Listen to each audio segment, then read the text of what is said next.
Volkswagen has been teasing us with their full electric ID line for what it seems years.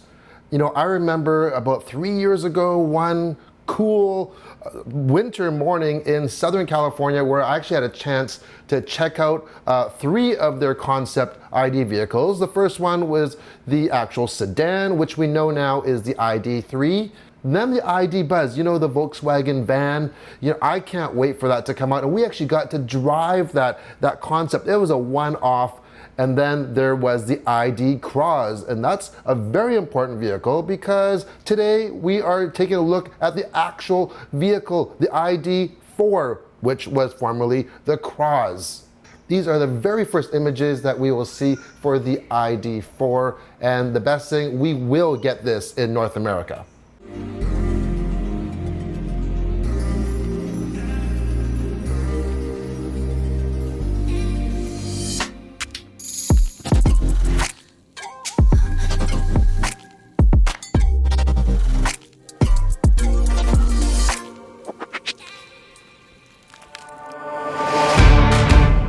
The overall shape of the new ID.4 is very similar to the teases that I've seen over the years. It is very smooth, it's kind of slippery. Volkswagen says that it's as if it's been shaped by the wind itself.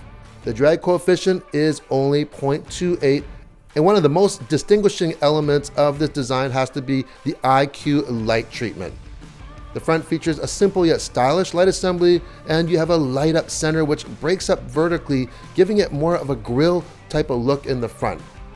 This SUV has short overhangs and it has a longer wheelbase, and because it doesn't have a front internal combustion engine, they actually have more room for the wheels to turn, making the turning radius 1.7 meters tighter than that of the Tiguan. The look is athletic. You have some nice lines on the hood, on the actual belt line. It goes right across, and it looks very planted, especially the styling that they have for the actual cladding on the bottom. I love the blue paint on this one. This is also equipped with a two-tone gradient roof package. You see you have the black roof mixed with the gray trim, and it looks very, very good. This will be on their top of the line package. The ID.4 is based off of Volkswagen's MEB platform, so their dedicated EV platform, and it's very, very scalable. So you'll have the ID.3, you'll have the ID.4, you'll have the ID, whatever the Buzz is going to be called. It'll all be on the scalable platform. And Volkswagen is committed to have 75 all-electric vehicles from their group by the year 2029. And check out the door handles, they light up too. So basically, light is now the new chrome. The inside looks really good from the limited shots we have. Standard are cloth seats. If you go up to the higher trim level, you will get leatherette. By the way, Canadian cars will get standard heated seats, heated steering wheel, as well as a heat pump, which we'll talk about in a second. Driver information is displayed on a 5.3-inch display. Standard is a 10-inch display for the infotainment, optional a 12-inch display. One thing I'm not seeing though on these images are any knobs or buttons, you know, volume knob, tuning knob. I am not a fan with that, so we'll just have to see when this comes out. The ID.4 has very similar cargo capacity to the Volkswagen Tiguan. With the rear seats folded up, you get 858 liters of cargo space, and with them folded down, you get 1,818 liters of cargo area.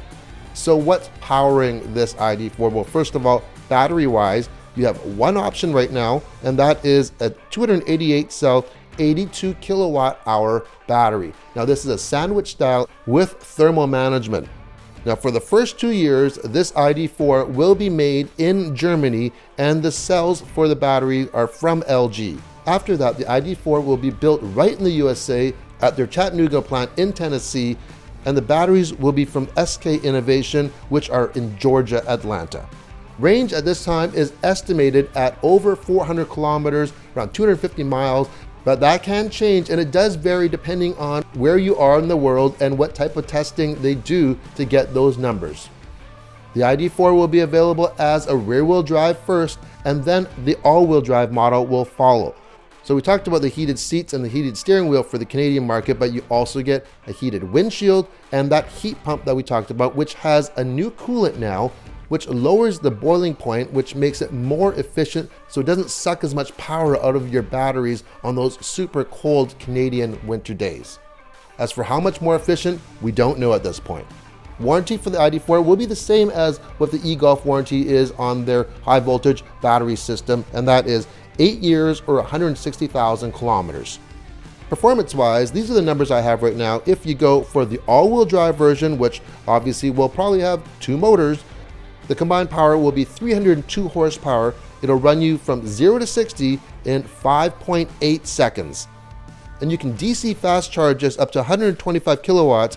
A battery as low as 5% can be charged to 80% capacity in just 38 minutes. This is an SUV, so you may want to tow. Towing capacity, 2,800 pounds. So what do you think of the new Volkswagen ID.4? Personally, I'm very excited to finally see an ID hitting our North American shores. So when are they coming? Well, in Canada, it will be mid-2021, which is not very far away. In the US, you're gonna get it a little earlier. You'll get the rear-wheel drive first and then the all-wheel drive. In Canada, we'll get both at the same time. As for pricing, nothing in stone yet for pricing for Canadians. However, if you go to the US site, you can see they do have some pricing there for the first editions and the ID.4 Pro, and it's coming in at just under $40,000. So Canadians, you can kind of do that conversion and get an idea what it's going to cost. I think it's pretty reasonable, and it's good to see we finally get a mainstream EV with all-wheel drive right here in Canada. So if you like this video, just click that little thumbs up, that little thing there, give it a thumbs up. Also, if you want to see more everyday reviews, hit that subscribe button, and we'll see you on the next video. Thanks for watching.